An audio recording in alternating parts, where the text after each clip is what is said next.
So a while back, one of my foster sons asked me why I was a foster parent. And since it's been so long since I've recorded anything and wanted to get back into it, I figured that's a pretty good place to start.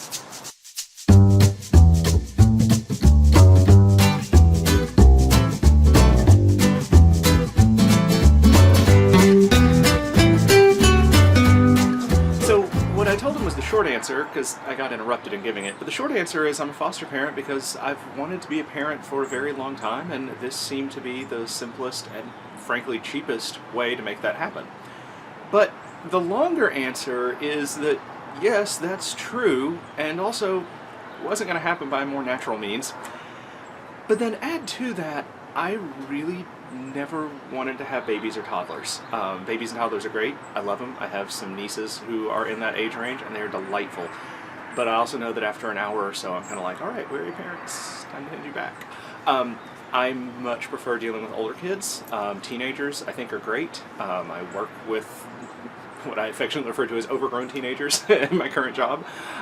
So yeah, teenagers are totally fine, and so fostering was an easy way to jump into that. I could skip all the babiness and still do the parenting thing, but with an older age bracket. But beyond that, I am very much overdue for some updates, so I'm going to put together a string of short videos that talk through some of the things that I've learned in the 2.5 months that I've been a foster parent up to this point. That'll also add in some of the stories and share some of the adventures of what I've been up to and how things have been going and that sort of thing. As a quick snapshot, I was approved on November 29th of 2018 and received my first placement on December 3rd, so only a few days later. And he is actually still with me. In the 2.5 months since, I have had 3 other placements as well for varying periods of time. I currently, as I record this, have 2 children placed with me in the home. And so I'll be talking about some of the things that have been going on with them. I'll be using letters to talk about them since I can't give identifying information, of course.